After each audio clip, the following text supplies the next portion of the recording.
Hoje é domingo e como hoje é domingo, eu resolvi deixar esse material aqui. Tomara que sirva para a edificação dos irmãos. Na verdade eu tentei até gravar mais cedo, mas acabou não dando certo? Então eu estou gravando agora para deixar essa palavra aqui. Como é que nós devemos ouvir a palavra de Deus? Como é que nós devemos ouvir o sermão? Hoje é domingo e hoje à noite nós vamos ouvir a palavra de Deus, a pregação.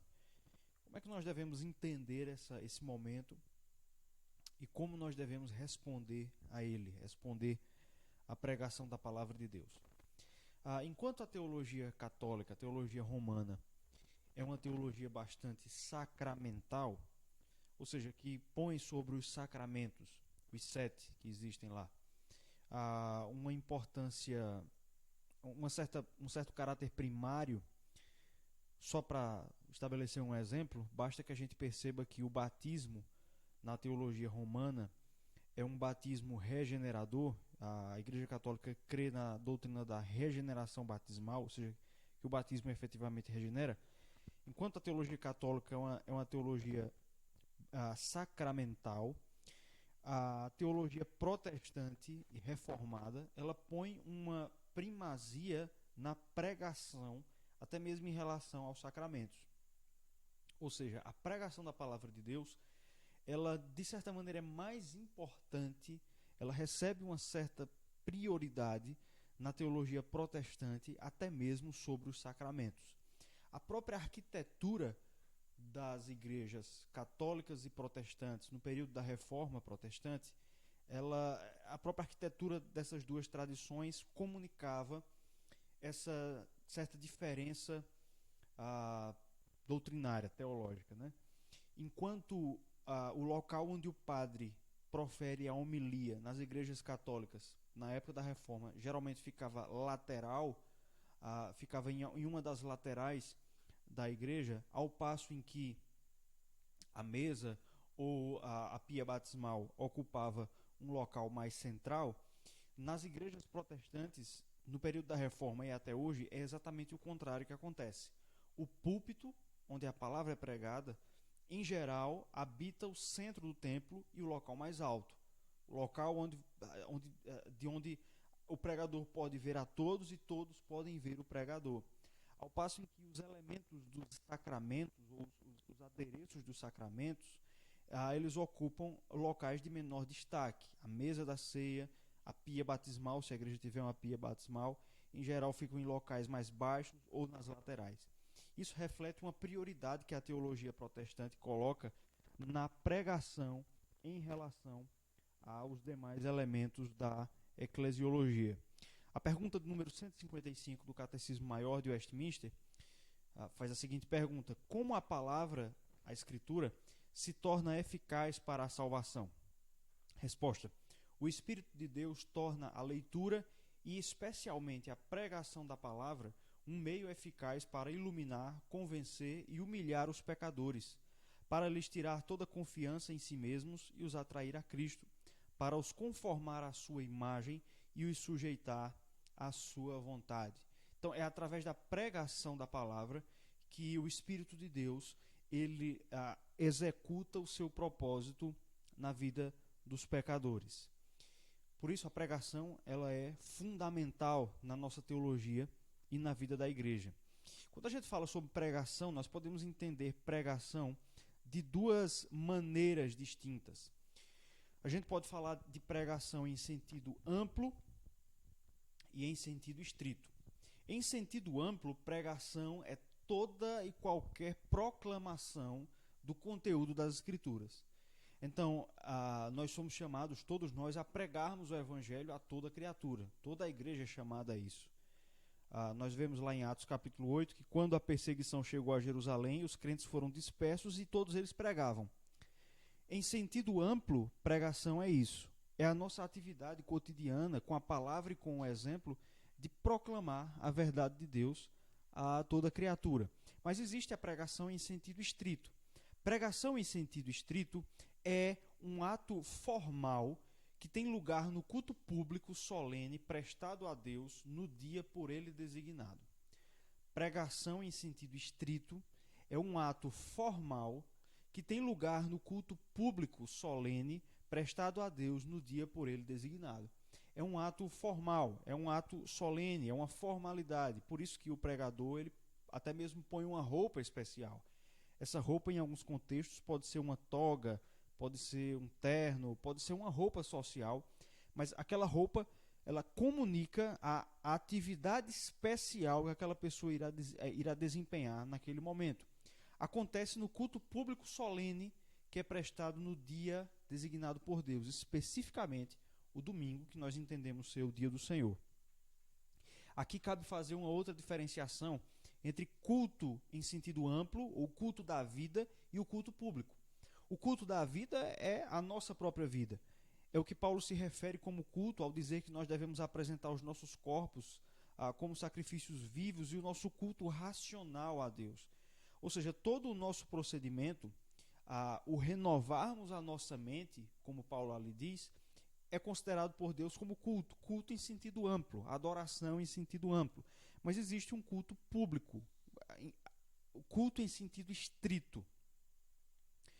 Em 2010, o Supremo Conselho da nossa igreja publicou uma carta pastoral e teológica sobre liturgia, e em dado momento dessa carta pastoral, que foi publicada para tratar de outras questões que eu não vou mencionar aqui, mas em dado momento da carta é dito o seguinte: o culto público é o ajuntamento solene do povo de Deus, convocado para reunir-se em dia, hora e local estabelecidos, com o objetivo de prestar serviço espiritual a Deus. Culto público é isso. É a reunião do povo de Deus no domingo, no dia do Senhor, com a finalidade específica de adorar a Deus. É o que a gente faz no domingo à noite. É o culto solene, certo? A pregação em sentido estrito, ela acontece nessa ocasião, na ocasião do culto público solene. E o Novo Testamento ensina que, em relação a essa pregação, a pregação pública, nem todos estão autorizados a fazê-la. Todos nós somos convocados a pregar, genericamente falando, mas nem todos podem pregar no culto público, certo? Paulo ensina isso de maneira clara em suas cartas, quando ele, principalmente em 1 Coríntios e 1 Timóteo, ele diz que certas pessoas não devem ensinar, não devem exercer autoridade, e depois ele vai dizer que uma das qualificações exigidas do presbítero, do bispo, do pastor, é que ele seja apto para ensinar. Ou seja, esse momento de pregação pública, a gente depreende que ele é restrito ao presbítero, ao pastor, ao bispo, aquele que foi chamado para pregar. Nosso Catecismo Maior de Westminster ensina isso, na sua pergunta 158. Por quem a palavra de Deus deve ser pregada? De que pregação o Catecismo está falando? Da pregação em sentido genérico, em sentido amplo? Não. Da pregação em sentido estrito. A pregação pública, autoritativa, no culto solene prestado no dia do Senhor. Por quem a palavra de Deus deve ser pregada nessa ocasião? Resposta: a palavra de Deus deve ser pregada somente por aqueles que têm dons suficientes e são devidamente aprovados e chamados para o ministério. Esses são aprovados e chamados e autorizados para pregar de maneira autoritativa ao povo de Deus. E a Escritura nos ensina que quando nós ouvimos a palavra desses homens que pregam a palavra de Deus, nós devemos receber essa palavra como sendo a própria voz de Deus. A pregação, ela pode ser chamada de vox Dei, expressão latina que significa voz de Deus. Essa ideia já aparece no Antigo Testamento, quando os profetas diziam: assim diz o Senhor. Os profetas Isaías, Jeremias, Ezequiel, Daniel, Oséias e tantos outros.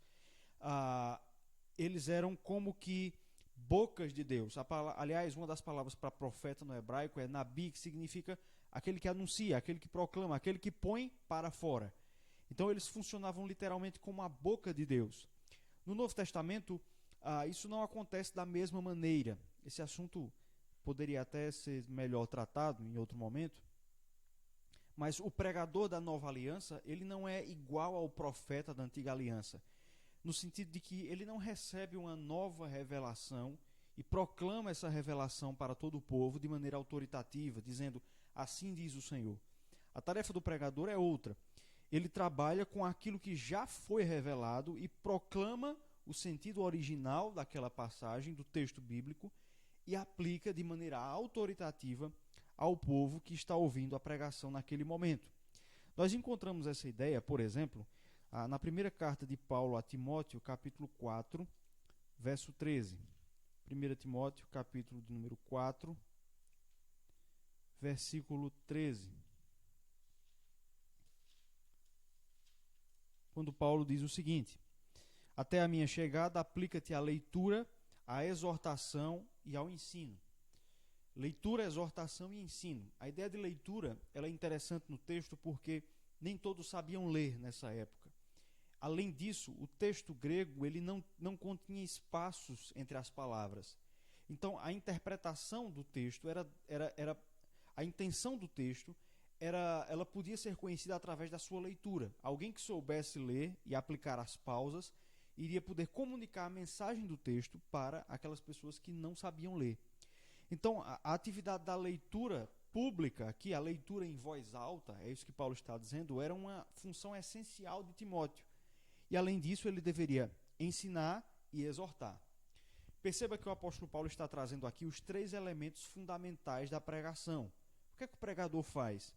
Ele lê o texto, ele ensina o texto, traz o sentido original do texto e aquilo que o texto significa, o que de fato o texto diz, e ele exorta com o texto. Leitura, ensino, exortação. Ele não coloca as suas ideias, mas ele está preso ao texto da palavra de Deus. E quando ele expõe o texto de maneira fidedigna, Paulo nos ensina que essa exposição deve ser recebida como a própria palavra de Deus. 2 Coríntios capítulo 5, verso 20, Paulo vai falar isso. Ele fala aqui especificamente em relação aos apóstolos, certo? Mas a gente pode, por tabela, aplicar aos pregadores não apostólicos, digamos assim. Diz Paulo, 2 Coríntios capítulo 5, verso 20, de sorte que somos embaixadores em nome de Cristo, como se Deus exortasse por nosso intermédio. Em nome de Cristo, pois, rogamos que vos reconcilieis com Deus. Veja, os apóstolos falavam como se o próprio Deus a exortasse por seu intermédio. Eles falavam em nome de Cristo. O pregador faz isso quando ele expõe o texto. Ele fala em nome do próprio Deus. É como se o próprio Deus exortasse por seu intermédio. O apóstolo Pedro, ele também diz isso na sua primeira carta, capítulo 1, versos 10 e 11, quando ele diz que os profetas da antiga aliança falaram, quando eles profetizaram, era o Espírito de Cristo que falava através deles.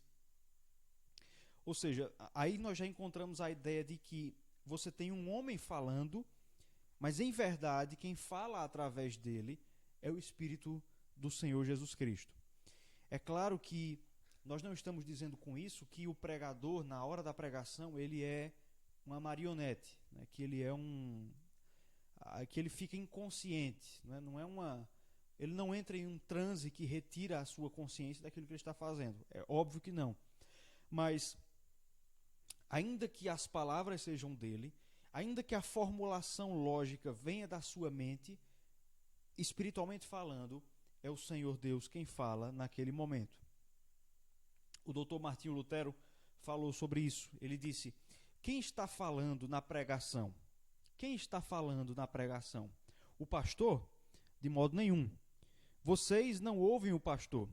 A voz é dele, claro, mas as palavras que ele emprega são, na realidade, faladas pelo meu Deus, disse Martinho Lutero. João Calvino diz o seguinte: é certo que, se vamos à igreja, não ouviremos apenas um homem mortal falando, mas sentiremos que Deus, por meio do seu poder secreto, está falando à nossa alma. Sentiremos que Ele é o professor, Deus.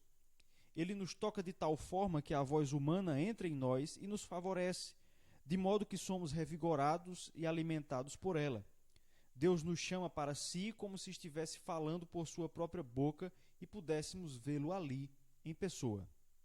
Então nós percebemos na boca desses dois grandes reformadores que quando a palavra de Deus é corretamente pregada, é como se o próprio Deus falasse conosco através daquele que está fazendo isso. E a frase de Calvino é especialmente interessante porque Deus é invisível. Deus é invisível, Deus é um espírito invisível. Mas quando o pregador prega a palavra de Deus, é quase como se nós estivéssemos vendo o próprio Deus falar conosco, falar olhando nos nossos olhos, dizendo aquilo que nós devemos fazer, a maneira como nós devemos crer e praticar. Dessa maneira, nós podemos falar de 4 formas, 4 expressões da palavra de Deus no universo. A palavra de Deus se revela de 4 maneiras no universo. Nós temos a palavra criada, que é a natureza. Os céus proclamam a glória de Deus. O firmamento anuncia as obras de suas mãos. A criação fala de alguma maneira. Ela é uma expressão da palavra de Deus também. Nós temos a palavra encarnada, o Senhor Jesus Cristo. Ele é o verbo, a palavra que se fez carne. Ele é a palavra de Deus em pessoa, em carne. Jesus Cristo é a palavra de Deus encarnada.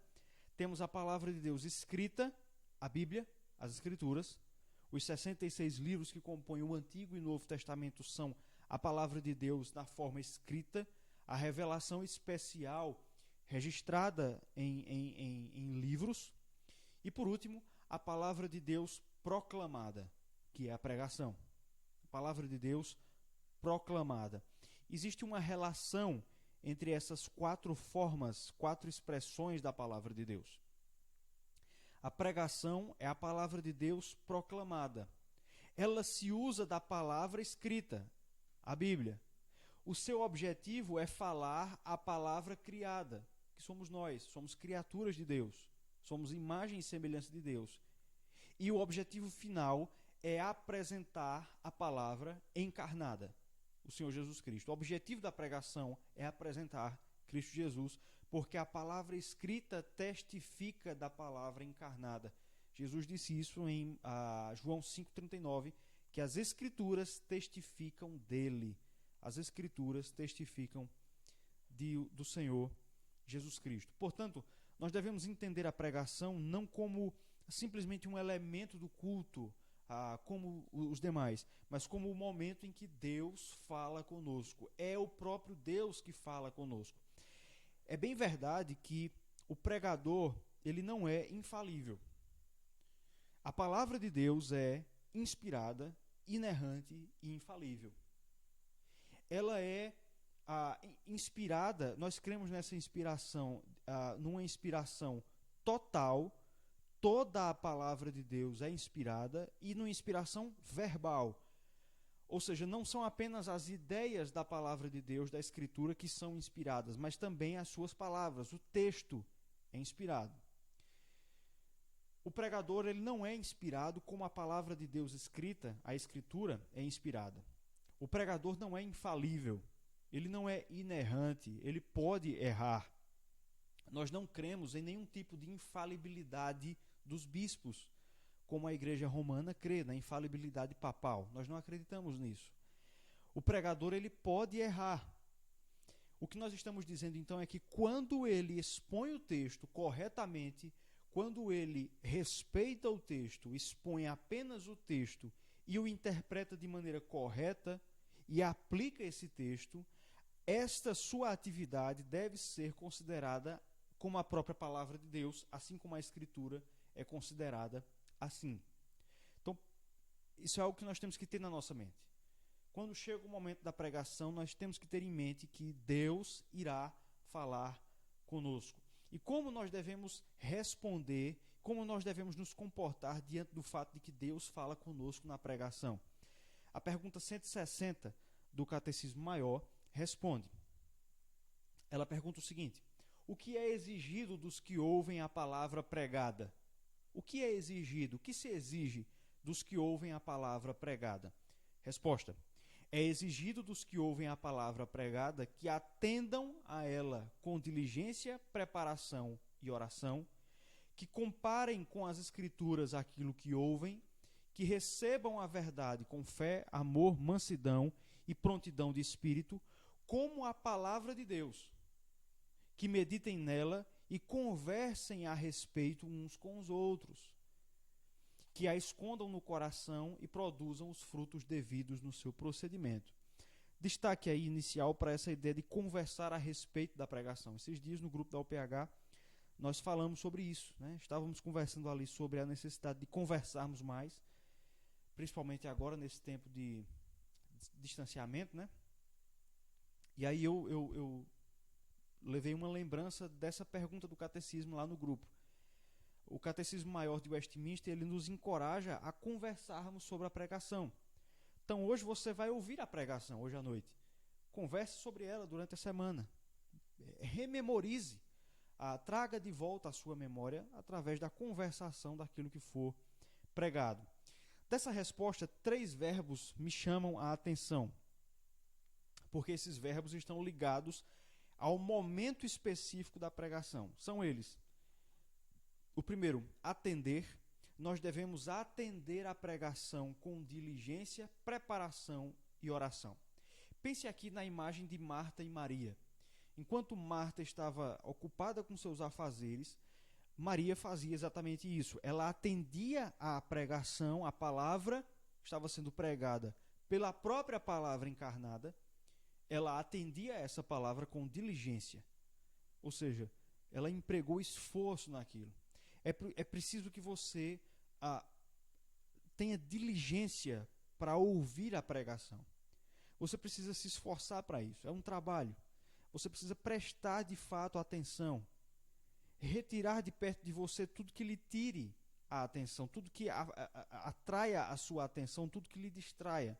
É preciso diligência. Quantas vezes não falta diligência para nós? A gente começa a ouvir a pregação, prestando atenção, daqui a pouco a gente está pensando na conta que tem que pagar na segunda-feira. Nós devemos atender a ela com diligência, preparação. É preciso se preparar para ouvir a pregação, principalmente descansando no domingo. Se você não descansar no domingo, você vai estar cansado na hora da pregação, até porque ela acontece de noite, e você não vai aproveitar o máximo daquele momento. E oração, você precisa orar para que o Espírito habilite a sua mente a entender a pregação da palavra de Deus. Segundo verbo aplicado aqui ao nosso comportamento ao ouvirmos a pregação nós devemos comparar aquilo que é pregado com as Escrituras. Lembre-se aqui dos crentes lá de Bereia, que são descritos como sendo mais nobres do que os de Tessalônica, em Atos 17:11, exatamente porque comparavam o que era pregado com as Escrituras, para ver se de fato era aquilo. Como eu disse, o pregador ele não é inerrante, ele não é infalível, ele é falível. E exatamente por isso, aquilo que ele prega deve ser checado com o restante das Escrituras. Isso funciona até mesmo como um sistema de controle para o pregador. Quando o pregador sabe que a comunidade é uma comunidade crítica, no bom sentido, no sentido de que compara o que é pregado com o restante das Escrituras, isso leva o pregador a ter maior cuidado na hora de preparar o seu sermão, a se certificar daquilo que ele está pensando, da sua exegese do texto, porque a comunidade vai conferir com o restante das Escrituras. E em terceiro lugar, o catecismo nos diz que nós devemos receber a verdade com fé, amor, mansidão e prontidão de espírito. Em outras palavras, nós não devemos ser resistentes à palavra de Deus, mas sermos receptivos a ela. Muitas vezes nós ouvimos a pregação com armas em punho. O pastor ou o presbítero lá está pregando, está falando alguma coisa, e a nossa atitude, ela geralmente tende a ser a seguinte, ou muitas vezes é a seguinte: falar é fácil. É muito fácil para o pastor falar isso. Quero ver lá na minha vida ele colocar em prática. Não, isso aí não tem como colocar em prática. Isso aí é muito difícil. Ou então, nós temos o costume de colocar empecilhos na aplicação daquilo que é pregado. O pastor diz algo e aí nós dizemos, não, mas isso aí era o exemplo lá do personagem bíblico. No meu caso é muito pior, não tem como colocar em prática isso. Percebe? Nós somos muito facilmente nós somos resistentes à palavra de Deus. Muitas vezes nós resistimos à pregação da palavra de Deus por causa de quem está pregando. Quem vai pregar hoje é fulano de tal, eu não vou, não gosto de fulano de tal. Ou então, não vou, ele não é um bom orador, eu não gosto. Percebam, é esse tipo de atitude que nós não devemos ter em relação à pregação. Nós devemos ser receptivos à pregação, recebê-la com fé, amor, mansidão. Ainda que a pregação te machuque, te confronte, você deve recebê-la com mansidão. Não com ira, não com indignação. O sermão hoje foi de carapuça. Não. Receba com mansidão e prontidão de espírito. Você deve dizer: hoje eu vou ouvir a palavra de Deus, ela vai me corrigir, me confrontar, mas vai também me consolar, me encorajar, me ensinar, e eu peço a Deus que pelo seu Espírito Ele me habilite a deixar os meus pecados e me revestir de um novo homem para fazer a vontade de Deus. Prontidão em obedecer à palavra. E nós devemos recebê-la, diz o catecismo, como a palavra de Deus. Quem fez isso foram os crentes de Tessalônica, né? Os crentes de Bereia eram mais nobres do que eles, mas os de Tessalônica também tinham suas qualidades. 1 Tessalonicenses 2,13 diz o seguinte: outra razão ainda temos nós para incessantemente dar graças a Deus, é que tendo vós recebido a palavra que de nós ouvistes, que é de Deus, acolhestes não como palavra de homens, e sim como em verdade é palavra de Deus, a qual com efeito está operando eficazmente em vós os que credes. Os tessalonicenses receberam a pregação de Paulo não como uma pregação de homens, mas como de fato era a palavra de Deus. E foi somente porque eles fizeram isso que a palavra operou eficazmente neles. Nós devemos receber a palavra, a pregação, como a palavra de Deus, para que ela opere eficazmente em nós, para que ela produza o fruto para o qual ela é posta. O teólogo Johannes Gerhardus Voss, que escreveu um comentário do Catecismo Maior de Westminster, publicado pela editora Os Puritanos, ele diz o seguinte na página 517. Vou ler aqui e já caminho para o final. Preste bem atenção. A frequência regular à igreja é somente o primeiro passo. É somente o primeiro passo. O catecismo não só afirma que temos a obrigação de frequentar a pregação da palavra, mas também declara como o devemos fazer. Essa resposta do catecismo estabelece um altíssimo ideal como resposta dos crentes em Cristo à pregação da palavra, mas é evidentemente um ideal bíblico. Devemos evitar, certamente, a ideia equivocada de que basta ficar sentado num banco da casa de adoração no sábado cristão para cumprirmos o nosso dever com Deus e até mesmo lhe fazer um favor. É possível ir regularmente aos cultos da igreja e ainda assim não receber nenhum benefício, porque ou não prestamos atenção ao culto ou não levamos a mensagem a sério. Veja que tom grave do Gerhardus Voss. Ele diz que a gente tem que fugir da ideia de que basta ficar sentado no banco da igreja ou no sofá de casa, no nosso presente contexto, e nós já estamos guardando o quarto mandamento, né? Não basta fazer isso. É possível frequentar os cultos regularmente e todo domingo e ainda assim não receber nenhum benefício. Por quê? Porque muitas vezes nós ou não prestamos atenção ao culto, ou não cultuamos de fato, ou nós não levamos a mensagem a sério, ou nós não ouvimos a pregação como ela deve ser ouvida. É por isso, irmãos, que muitas vezes a gente fica se perguntando por que é tão difícil colocar a vontade de Deus em prática no nosso cotidiano, no nosso dia a dia. Por que é tão difícil obedecer a Deus? E por que é que nós pecamos tanto? Talvez uma das respostas seja porque nós não temos ouvido a voz de Deus como ela deve ser ouvida. Se nós a recebermos com diligência, comparação com as Escrituras e receptividade, ela produzirá em nós o fruto para o qual ela é posta e nós iremos prosseguir a caminhada cristã da forma como o Senhor Deus deseja que nós façamos. Hoje à noite você vai ouvir a palavra de Deus pregada, que você a ouça, que você esteja preparado para isso, que você seja diligente em ouvir essa palavra, compare aquilo que é dito com as Escrituras e receba esta palavra, não como a palavra de homens, mas como de fato ela é, a palavra de Deus. Para que, dessa maneira, o Senhor possa continuar a abençoar o seu povo e nos conduzir no centro da sua vontade. Amém? Deus abençoe a todos.